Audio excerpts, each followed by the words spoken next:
한 번쯤 이런 경험 있으시죠? 술 한잔 기분에 마음속에 쌓인 말이 툭 튀어나간 적. 그 말이 다음날 아침 돌이킬 수 없는 후회로 돌아온 적 말입니다. 그땐 왜 그 말을 했을까?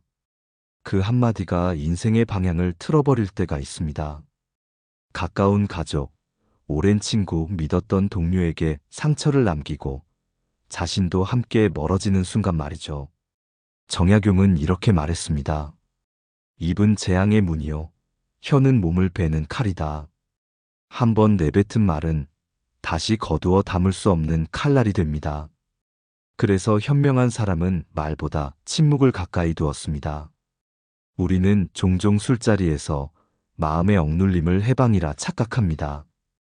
평소엔 하지 못하던 말이 알코올의 힘을 빌려 나온다고 스스로를 합리화하지요. 하지만 그 말이야말로 우리가 평소 얼마나 억눌린 채 살고 있는지를 보여주는 거울입니다. 억눌린 감정이 말로 터질 때 그 말은 자신을 향한 칼이 됩니다. 정약용은 인간의 언어를 마음의 그릇이라 표현했습니다. 그릇이 깨끗해야 물이 막듯 마음이 어지러우면 말도 흐립니다. 술은 그릇을 흔듭니다. 흔들린 그릇에 담긴 말은 결국 자신을 흘러넘치게 하죠. 술김에 내뱉은 말 중 가장 위험한 것은 진심에 술을 섞은 말입니다. 그 말은 절반의 진실과 절반의 상처로 이루어져 있습니다. 듣는 이는 상처만 기억하고 말한 이는 진심을 잃습니다. 정약용은 또 이런 말을 남겼습니다. 사람이 화가 나면 반드시 말이 넘치고 말이 넘치면 반드시 허물이 생긴다. 이 경고는 단순한 도덕이 아니라 인간관계의 심리학입니다. 우리가 화가 날 때 말은 감정의 불씨를 옮기는 불꽃입니다. 그 불꽃이 옮겨 붙으면 한순간의 관계라는 숲이 타버립니다. 가족 간에도 마찬가지입니다. 너 때문에 내가 이렇게 살지. 나는 네게 그렇게 안 했는데. 이 말들은 그 순간엔 위로받고 싶어 내뱉지만 사실상 상대를 공격하는 칼이 됩니다. 그 한마디에 수십 년의 정이 무너지는 걸 우리는 너무 자주 봅니다. 말이란 참 이상합니다. 하지 않으면 답답하고 하면 후회되는 것. 그 사이를 다스리는 힘이 바로 지혜입니다. 정약용은 이를 입을 지키는 자는 몸을 지키는 자요. 말을 함부로 하는 자는 마음을 잃는 자다라 했습니다.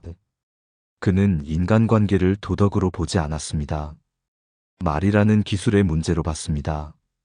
말을 다스리는 사람은 사람 사이의 거리를 다스릴 수 있다고 보았죠. 우리가 술김에라도 절대 해서는 안 되는 10가지 말은 사실 10가지 욕설이 아닙니다. 그건 자존심으로 위장된 독백, 억울함의 폭발, 사랑의 요구 같은 감정의 잔해들입니다. 정확히 말하면 술김에 나오는 말은 술 때문이 아니라 외로움 때문입니다. 그래서 오늘 이 이야기는 술 이야기가 아닙니다. 말의 철학, 그 중에서도 침묵의 윤리에 관한 이야기입니다. 정약용은 우리에게 가르쳤습니다. 말을 아끼면 어리석어 보이지만 끝내 현명해진다. 그의 인간관계의 철학은 단순히 말조심이 아닙니다. 그는 언어의 절제는 곧 인간의 품격이라 말했습니다. 술자리든 일상에서든 우리가 지켜야 할 것은 체면이 아니라 품격입니다. 한 번쯤 자신에게 물어보세요. 내가 말로 사람을 잃은 적이 있었나? 그 질문 속에 이미 답이 있습니다. 우리가 오늘 배우려는 것은 10가지 말의 목록이 아니라 그 말을 하지 않을 수 있는 마음의 구조입니다. 그 구조를 이해하면 비로소 인간관계는 평화로워집니다. 사람은 취하면 그동안 눌러왔던 마음의 문이 조금씩 열립니다. 술은 진실을 말하게 하는 게 아니라 억눌린 감정을 들추는 열쇠일 뿐입니다. 그래서 술김에 나온 말은 진심의 형태를 띤 감정의 폭발입니다. 그 말 속에는 억울함, 서운함, 인정받고 싶은 욕망이 한꺼번에 섞여 있습니다. 정약용은 인간의 마음을 이렇게 설명했습니다. 말은 마음에서 나오나 마음을 다스리는 자만이 바른 말을 할 수 있다. 즉, 마음이 흐트러져 있으면 말도 함께 흐려진다는 뜻입니다. 그렇다면 술김에 나오는 인생을 무너뜨리는 10가지 말은 무엇일까요? 첫째, 너 때문에 내가 이렇게 됐어. 이 말은 사랑하는 이에게 가장 잔인한 말입니다. 책임을 전가하며 자신을 피해자로 만드는 말이죠. 술김에 감정이 폭발하면 사람은 자신이 짊어져야 할 인생의 짐을 남에게 넘깁니다. 정약용은 이를 탓의 말이라 했습니다. 그는 말했습니다. 남을 탓하는 말은 자신을 더럽히는 칼이다. 이 말 한마디가 가족의 신뢰를 무너뜨립니다. 둘째, 너 같은 사람은 처음이야. 이건 칭찬이 아닙니다. 분노나 실망이 담긴 말로 던져질 때 상대는 자신이 부정당했다는 느낌을 받습니다. 술 기운은 표현을 과장시킵니다. 감정의 칼날을 둥글게 다듬지 못한 채 상대의 마음을 자릅니다. 셋째, 내가 너한테 얼마나 해줬는데. 이 말에는 공로의식이 숨어 있습니다. 우리는 사랑을 거래처럼 계산하는 습관을 갖고 있지요. 정약용은 이렇게 경고했습니다. 은혜를 말하는 자는 은혜를 잃는다. 술김에 쌓인 섭섭함을 드러내면 그동안의 정은 한순간의 값으로 떨어집니다. 넷째, 나는 이제 지쳤다. 이 말은 사실 도움을 구하는 신호입니다. 하지만 술기운에 실리면 단절의 선언으로 들립니다. 가족에게, 연인에게, 친구에게 이 말을 던지면 관계의 끝자락이 흔들립니다.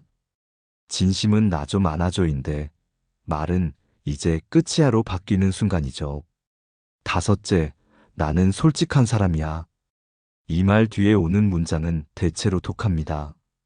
솔직함이라는 이름으로 상대의 마음을 찌르기 때문입니다. 정약용은 진실은 부드럽게 해야 진실이다라고 했습니다.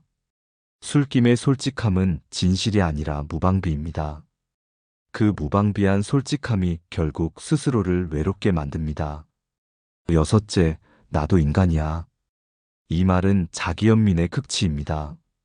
우리는 자신이 약해질 때마다 이 말을 꺼냅니다. 하지만 술자리의 감정 속에서 이 말은 인정받고 싶다는 외침이 아니라 너는 나를 몰라준다는 원망으로 들립니다.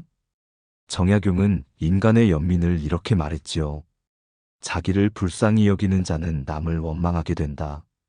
술은 자기 연민을 원망으로 바꾸는 장치입니다. 일곱째, 나는 너 없이도 살아. 자존심이 만들어낸 가장 슬픈 문장입니다. 이 말은 자신을 지키려는 방어지만 상대에게는 버림받음의 선언처럼 들립니다. 정약용은 인간의 교류를 유대라 불렀습니다. 끈을 자르지 말고 느슨하게 묶어라. 술김의 이 한마디는 그 느슨한 끈마저 잘라버립니다. 여덟째, 그때 나를 믿었어야지. 과거의 상처를 꺼내며 신뢰를 시험하는 말입니다. 이 말이 나오면 대화는 회상이 아니라 심판이 됩니다. 술은 지금을 잃게 만듭니다. 정약용은 옛 일을 말하는 것은 다시 화를 짓는 일이다.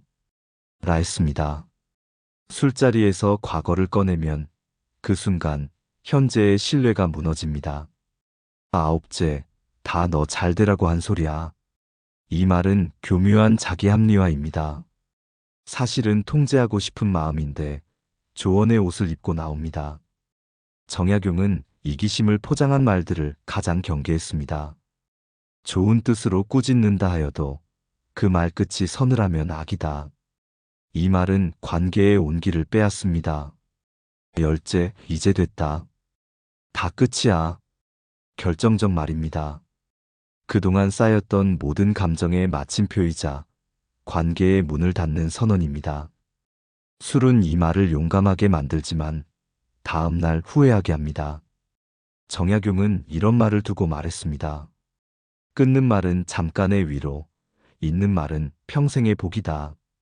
우리는 왜 이 단순한 진리를 기억하지 못할까요? 감정의 불이 꺼지면 남는 것은 말의 잿더미뿐입니다. 이 10가지 말은 사실 단 하나의 뿌리를 갖고 있습니다. 그것은 인정받고 싶은 마음입니다. 술김의 말은 사랑받지 못했다는 서운함의 다른 얼굴입니다. 정약용은 인간의 관계를 이렇게 정의했습니다. 인정받으려는 마음이 깊을수록 오히려 멀어진다. 그는 말의 기술보다 마음의 겸손을 가르쳤습니다. 술은 사람을 바꾸지 않습니다. 술은 단지 평소의 나를 들추어냅니다. 그래서 술김에 나온 말이 진심처럼 들리지만 그건 진심이 아니라 억눌린 상처의 언어입니다. 우리가 진정 지켜야 할 것은 말의 기술이 아니라 침묵의 품격입니다. 말은 기술로 다스릴 수 있지만 품격은 삶으로만 다스릴 수 있으니까요. 정약용은 인간을 연구한 철학자였습니다. 그의 학문은 정치와 윤리, 도덕을 넘어 사람 사이의 온도를 탐구한 철학이었습니다. 그가 남긴 말 중에 이런 구절이 있습니다. 사람이 말이 많으면 그 속에 반드시 허물이 있다. 단순한 훈계 같지만 그 안에는 인간관계의 본질이 숨어 있습니다. 정약용은 말을 단지 소통의 도구로 보지 않았습니다. 그에게 말은 마음의 모양이었습니다. 그는 말의 무게로 그 사람의 깊이를 재었고 침묵의 길이로 그 사람의 품격을 보았습니다. 우리가 사는 세상은 소리로 가득합니다. 누군가를 설득하려 하고 자신을 증명하려 하고 침묵하면 불안해지는 시대입니다. 하지만 정약용은 말했습니다. 입을 닫고 마음을 여는 자가 천하의 벗을 얻는다. 그는 말보다 마음을 먼저 들으라고 했습니다. 침묵은 단절이 아니라 경청의 태도이기 때문입니다. 침묵은 약자의 선택이 아닙니다. 오히려 진짜 강자만이 할 수 있는 행동입니다. 감정이 요동칠 때 침묵을 지킬 수 있는 사람은 스스로를 지휘할 줄 아는 사람입니다. 정약용은 인간을 다스릴 때도 가장 먼저 언어의 절도를 가르쳤습니다. 그는 절도 없는 언어는 사람의 인격을 흐린다고 보았습니다. 술자리에서 혹은 가족 간의 다툼에서 말을 아껴본 적 있으신가요? 그 순간 마음속에서는 수십 가지 말이 올라오지만 입술을 다물면 그 말들이 사라지는 대신 자신의 본 모습이 보입니다. 정약용은 그 상태를 마음의 거울을 닦는 시간이라 불렀습니다. 말을 멈추면 마음이 비로소 자신을 비춥니다. 침묵은 관계의 여백입니다. 우리는 말을 채워야 관계가 이어진다고 착각하지만 사실 관계를 살리는 건 말이 아니라 여백입니다. 그 여백 안에서 상대의 숨소리, 마음의 떨림이 들립니다. 정약용은 이렇게 말했습니다. 말하지 않아도 통하는 사람, 그가 진정한 벗이다. 그의 철학은 침묵의 아름다움을 인간관계의 핵심으로 삼았습니다. 하지만 세상은 우리에게 반대로 가르칩니다. 솔직해야 한다, 표현해야 산다고 말이죠. 물론 맞습니다. 하지만 정약용의 시선은 달랐습니다. 그는 말했습니다. 진심을 말하기 전에 그 진심이 상대를 살릴지 죽일지 먼저 헤아려라. 솔직함도 때를 잃으면 폭력이 됩니다. 때로는 침묵이 진심보다 더 따뜻할 때가 있습니다. 정약용은 젊은 시절 벗들과 술을 마시며 종종 이런 말을 했다고 합니다. 술은 혀를 풀고 마음을 흐리게 한다. 그러니 술자리에서는 말하지 말고 웃어라. 웃음은 침묵의 가장 부드러운 형태입니다. 그는 웃음으로 마음을 나누고 침묵으로 관계를 지켰습니다. 침묵은 도망이 아닙니다. 그건 감정의 주인이 되는 방법입니다. 화를 내지 않고 서운함을 말하지 않고 억울함을 삼킨다는 건 자신을 속이는 게 아니라 관계를 살리는 선택입니다. 정약용은 이것을 내면의 다스림이라 불렀습니다. 그는 이렇게 기록했습니다. 화를 다스릴 줄 아는 자는 나라를 다스릴 수도 있다. 그만큼 언어의 절제가 인간의 통치, 즉 자기관리의 핵심이었습니다. 침묵은 고요하지만 그 안에는 강력한 메시지가 담겨 있습니다. 그건 나는 너를 공격하지 않겠다는 약속입니다. 이 약속이 쌓이면 신뢰가 되고 신뢰가 쌓이면 관계는 비로소 평온해집니다. 정약용은 이런 관계를 정심의 교류라 불렀습니다. 마음이 고요해야 관계가 오래간다는 뜻입니다. 술김에 말이 튀어나올 때 우리는 마음이 요동치는 것을 느낍니다. 그 순간 침묵을 택하면 그 요동이 잦아듭니다. 그리고 그 잔잔함 속에서 상대의 진심이 보입니다. 말은 돌이킬 수 없습니다. 하지만 침묵은 언제나 새로 시작할 수 있습니다. 정약용의 침묵 철학은 결국 말을 줄이는 것이 아니라 말의 자리를 비워두는 것이었습니다. 그 빈자리에서 관계는 다시 자라고 상처는 조금씩 아물지요. 우리는 침묵을 두려워합니다. 그러나 정약용은 그 침묵 속에서 가장 큰 인간의 자유를 발견했습니다. 그는 말했습니다.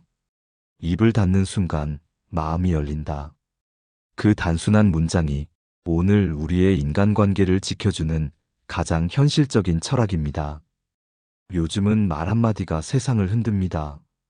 뉴스를 봐도 SNS를 봐도 한순간의 말이 사람의 인생을 무너뜨리는 일이 잦지요. 그건 꼭 유명인만의 일이 아닙니다.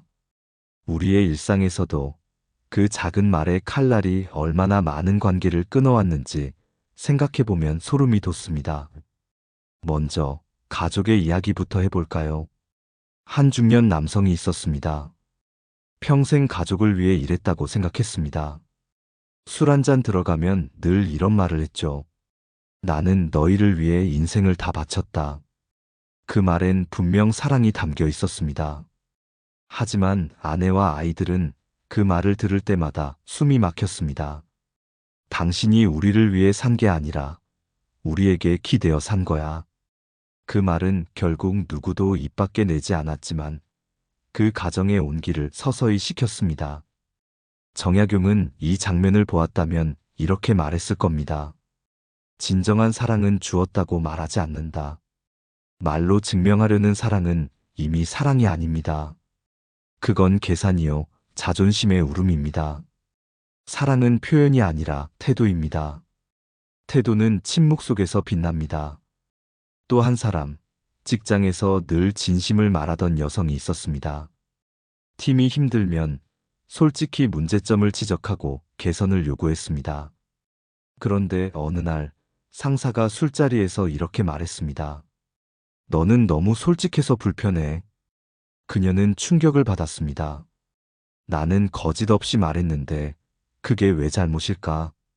하지만 시간이 지나 그녀는 깨달았습니다. 솔직함이 언제나 옳은 것은 아니다. 정약용은 이 점을 아주 오래전에 간파했습니다. 그는 말했습니다. 옳은 말도 때를 잃으면 악이 된다.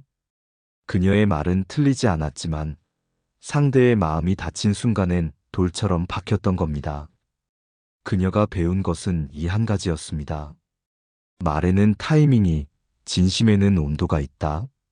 그리고 또 다른 예, 오랜 친구 사이에서 일어난 일이 있습니다. 둘은 30년 지기였습니다. 어느 날 한쪽이 사업에 실패하고 술자리에서 이렇게 말했습니다. 너는 나 힘들 때 뭐 했냐? 그 한마디로 관계는 끝이 났습니다. 다음 날 친구는 후회했습니다. 하지만 이미 돌아갈 길이 없었죠. 정약용은 이런 말을 남겼습니다.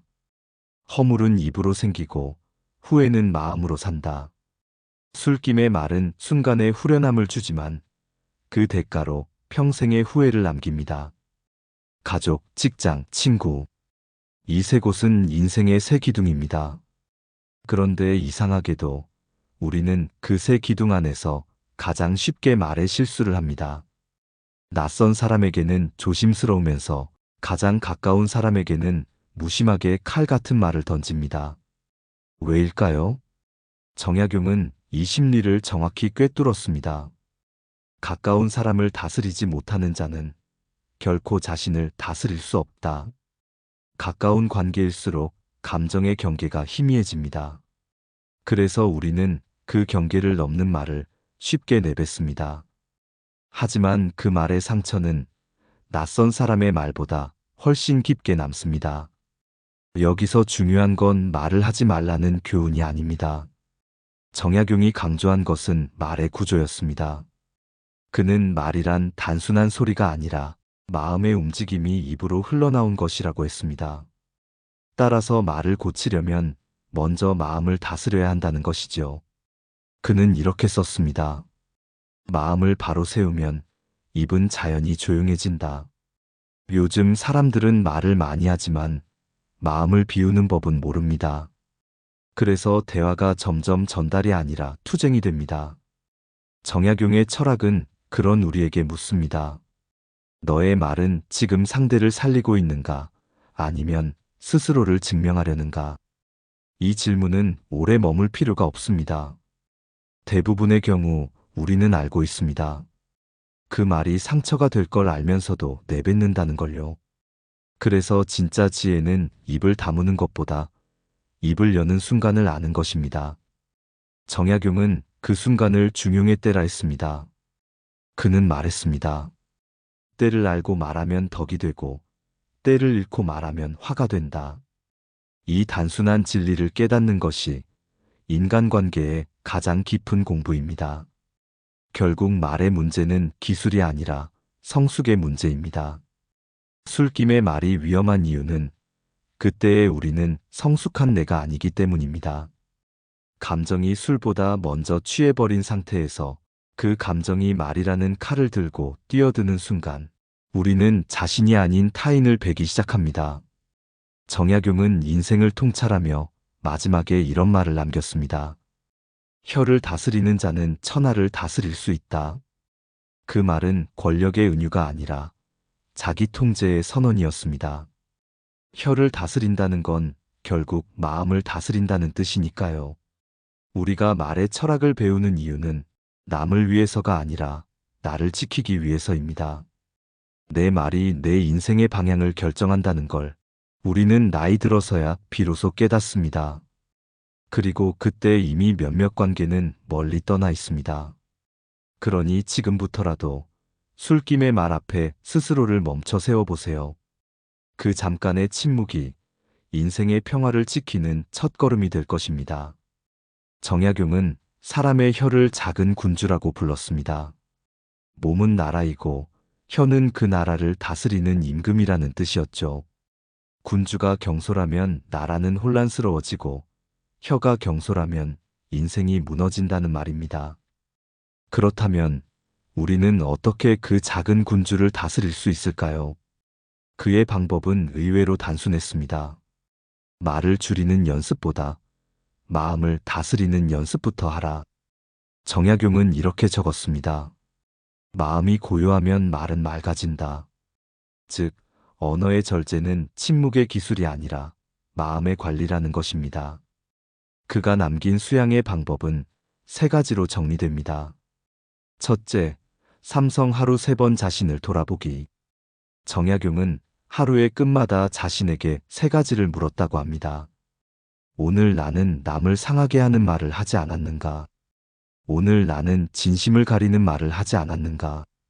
오늘 나는 침묵해야 할 때 말을 하지 않았는가? 이 3가지 질문만으로도 그는 마음의 먼지를 털어냈습니다. 우리도 하루의 저녁 잠들기 전 침묵 속에서 스스로에게 이 질문을 던져볼 수 있습니다. 그 순간 입보다 마음이 먼저 정화됩니다.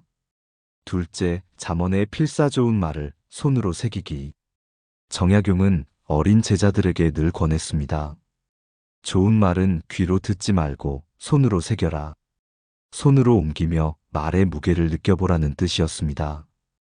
그는 자신이 존경하던 고전의 문장을 손수 필사하면서 그 문장의 울림이 자신의 말투를 바꾸는 걸 체험했습니다.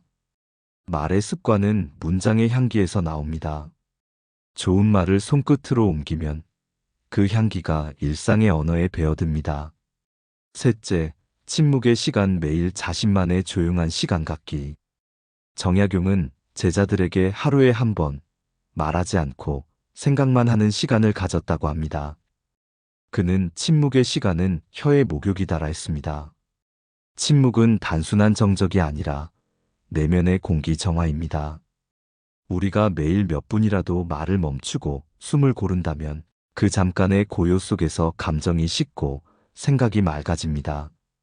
그때 다시 말을 꺼내면 그 말은 이미 다듬어진 향을 가집니다. 정약용의 절제 철학은 현실적이었습니다. 그는 말을 아예 하지 말라고 하지 않았습니다. 오히려 그는 이렇게 말했습니다. 때로는 말이 약이 되고 때로는 말이 병이 된다. 지혜란 약이 될 말을 아는 것이다. 즉, 절제는 침묵이 아니라 적절함입니다. 그 적절함은 연습을 통해 몸에 배입니다. 현대의 우리에게 이 수양법을 적용해 볼 수 있습니다. 예를 들어, 화가 났을 때 바로 말하지 않고 3번의 호흡을 하는 것입니다. 정약용이 말한 삼성의 현대적 버전이지요. 그 짧은 3번의 호흡 사이에 감정의 불길이 가라앉습니다. 그제야 이성이 말을 대신합니다. 또 하나는 지연응답의 습관입니다. 감정이 솟구칠 때 문자나 통화, SNS로 즉시 반응하지 말고 시간을 두는 겁니다.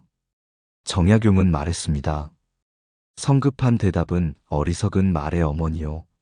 늦은 대답은 지혜의 아버지다. 이건 오늘의 언어에도 그대로 적용됩니다. 즉각적인 말은 대부분 감정의 산물입니다. 지연된 말은 생각의 열매입니다. 그리고 마지막으로 정약용이 가장 중요하게 여긴 것은 경청의 공부였습니다. 그는 말을 줄이는 것은 귀를 여는 일이라 했습니다. 다른 이의 말을 끝까지 들어주는 것, 그게 곧 자신을 다스리는 첫걸음이라는 뜻입니다. 경청은 침묵의 가장 아름다운 형태입니다. 우리는 흔히 말 잘하는 사람을 존경하지만 정약용은 말을 가려하는 사람을 진정한 지혜인으로 보았습니다. 그는 말했습니다. 많이 아는 사람보다 말을 가려하는 자가 더 현명하다. 그 말은 지금도 깊은 울림을 줍니다. 언어의 절제는 하루아침에 되는 일이 아닙니다. 그건 마치 돌을 깎아 조각을 만드는 것처럼 조금씩 천천히 다듬어가는 인내의 과정입니다. 술김에 나온 말이 불을 지피듯 절제된 한마디는 사람의 마음을 덮습니다. 그러니 오늘부터라도 작은 연습을 시작해 보세요. 누군가의 말이 불편하게 다가올 때 즉시 반응하지 말고 한 박자 멈추기. 감정이 올라올 때 한 번 숨 고르기. 그리고 마음속에 이 말이 상대를 살릴까, 해칠까 한마디 물어보기. 이 3가지면 충분합니다. 그것이 정약용이 말한 언어의 수양법입니다. 그는 결국 말했습니다. 말은 줄이는 것이 아니라 맑게 하는 것이다. 그 맑음 속에서 관계는 편안해지고 인생은 단단해집니다. 말은 결국 마음의 껍질입니다. 그 껍질을 벗겨내면 남는 것은 의도와 기운이지요. 정약용은 인간관계의 가장 높은 단계가 바로 여기에 있다고 보았습니다. 그는 이렇게 적었습니다. 진심은 말보다 먼저 이르고 말보다 오래 남는다. 우리는 종종 말을 잘해야 관계가 좋아진다고 믿습니다. 하지만 정약용은 그 반대를 말했습니다. 말로 이어진 인연은 말로 끊어진다. 마음으로 이어진 인연만이 세월을 견딘다. 그는 관계의 본질을 소리보다 기운, 즉 마음의 방향에서 찾았습니다. 한번 생각해 보십시오. 가장 따뜻했던 기억 속의 사람은 어떤 이였나요? 많은 말을 해준 사람보다 말없이 옆에 있어준 사람이었을 겁니다. 위로는 말로 완성되지 않습니다. 그건 존재로 완성됩니다. 정약용의 철학은 그 지점을 꿰뚫었습니다. 그는 벗에게 보낸 편지에서 이렇게 썼습니다. 나는 너와 마주 앉아 아무 말 없이 차를 마시고 싶다.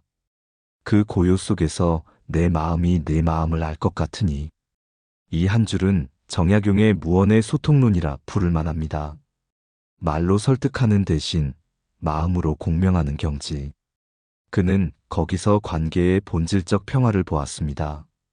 술김에 튀어나오는 말은 언제나 소리에 갇혀 있습니다. 그 소리에는 억울함, 분노, 서운함이 묻어 있지만 그 안에 담긴 진심은 전달되지 않습니다. 왜냐하면 진심은 말보다 느린 언어이기 때문입니다. 정약용은 말했습니다. 느리게 전해지는 마음은 깊게 남고 빠른 말은 흩어진다. 그가 강조한 것은 속도의 철학이었습니다. 빠른 세상일수록 느리게 말하고 천천히 마음을 전하라는 것. 그 느림 속에만 진심이 녹아있기 때문입니다. 말은 빠르게 던질 수 있지만 마음은 천천히 스며듭니다. 그 간극을 기다릴 줄 아는 사람이 결국 관계를 오래 지켜냅니다. 정약용의 소통 철학에는 이런 대목도 있습니다. 입으로 말하면 귀로 잊히고 마음으로 말하면 가슴에 남는다. 그의 말처럼 언어는 사라지지만 마음은 흔적을 남깁니다. 그래서 진짜 소통은 말을 많이 하는 데 있지 않습니다. 그건 마음의 결을 맞추는 일입니다. 우리가 술김에 내뱉는 말이 왜 후회로 남을까요? 그건 그 말이 진심이 아니어서가 아니라 진심을 담기에 마음의 상태가 맞지 않았기 때문입니다. 흐린 마음은 흐린 말을 만듭니다. 정약용은 그래서 이렇게 경계했습니다. 마음이 흐리면 말이 어두워지고 말이 어두워지면 관계가 멀어진다. 그에게 있어서 소통의 궁극은 말의 정화가 아니라 마음의 정화였습니다.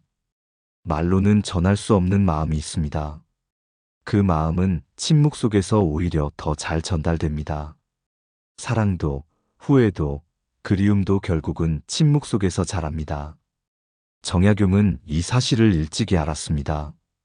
그는 말은 인연을 맺지만 침묵은 인연을 잊게 한다. 고 했습니다. 말은 씨앗이고 침묵은 햇살입니다. 씨앗은 던지면 끝이지만 햇살은 오래 머뭅니다. 그렇다고 그가 말 없는 삶을 이상으로 본 것은 아닙니다. 그는 말과 침묵의 균형을 이상으로 삼았습니다. 그는 이렇게 썼습니다. 말은 꽃이요, 침묵은 뿌리다다. 꽃만 피우는 자는 바람에 꺾이고 뿌리를 가진 자는 끝내 살아남는다. 이 구절은 단순한 비유가 아닙니다. 관계의 지속력은 말의 화려함이 아니라 침묵의 뿌리에서 나온다는 뜻입니다. 인간은 관계 속에서 끊임없이 시험받습니다. 이 말을 해야 할까, 참아야 할까? 그 갈림길에 설 때마다 우리는 성장하거나 후회합니다. 정약용은 그 순간을 덕의 시험대라 불렀습니다. 그는 말했습니다. 침묵할 수 있는 자만이 진정으로 말할 자격이 있다.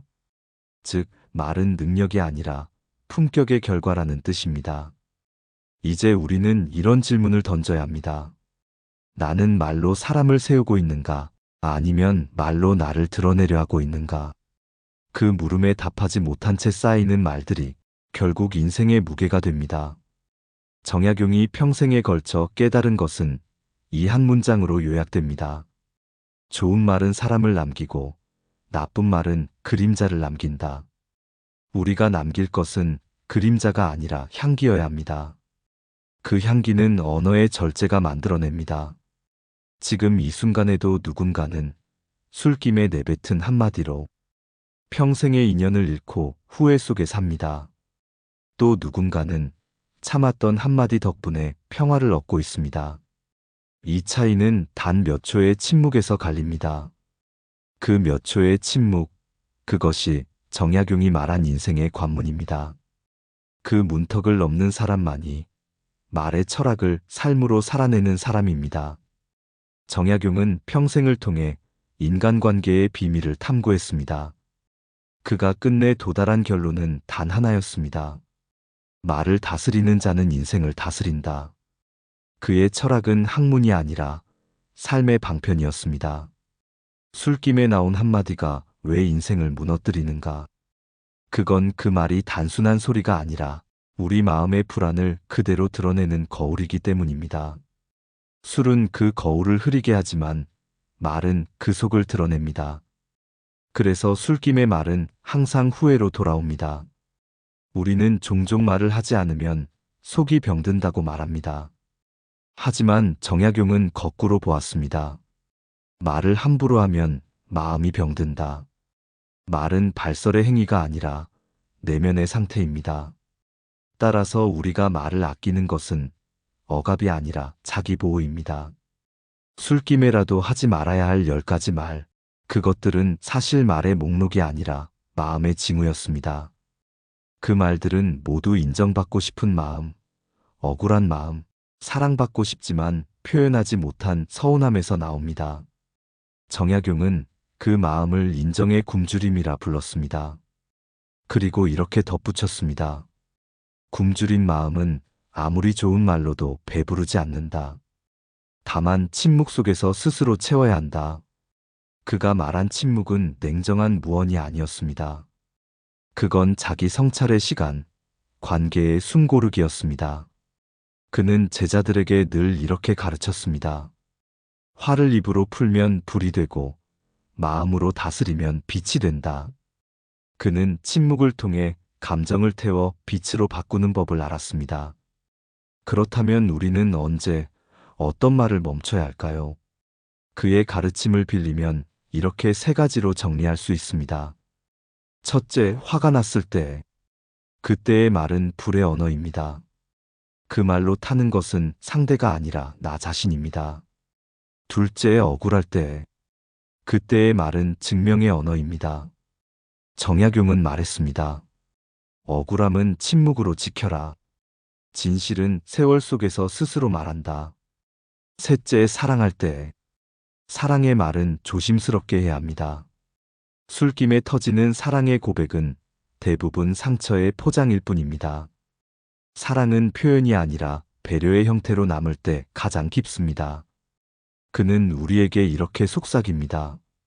입은 다물어도 마음은 닫지 말라. 침묵은 닫힘이 아니라 오히려 더 넓은 열린 공간입니다. 그 공간에서 상대의 마음이 머물 수 있기 때문입니다. 우리는 살아가며 수없이 후회합니다. 특히 그때 왜 그 말을 했을까라는 후회는 나이 들수록 점점 더 깊어집니다. 하지만 기억하십시오. 후회는 고통이 아니라 지혜의 시작입니다. 그 후회 속에서 우리는 배웁니다. 다음에는 말하지 않겠다는 다짐, 그 다짐이 우리를 성장시킵니다. 정약용은 마지막 생애를 남도의 조용한 시골에서 보냈습니다. 그는 제자들에게 이렇게 말했다고 합니다.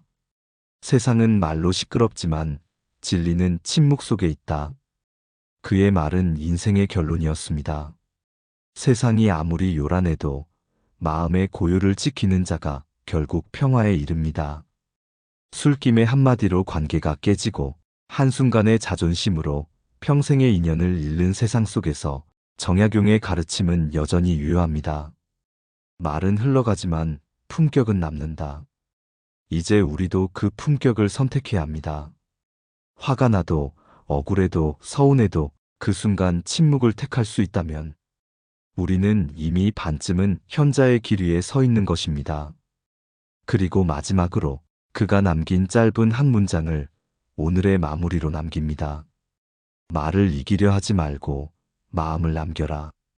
그 한 문장이 정약용의 철학이자 술김의 말이 아닌 품격의 침묵으로 살아가는 지혜입니다. 당신의 하루에 오늘 이 한 줄이 오래 머물길 바랍니다. 말보다 따뜻한 마음으로 조용히 세상을 건너시길 바랍니다. 감사합니다. 내 삶을 바꾸는 지혜였습니다.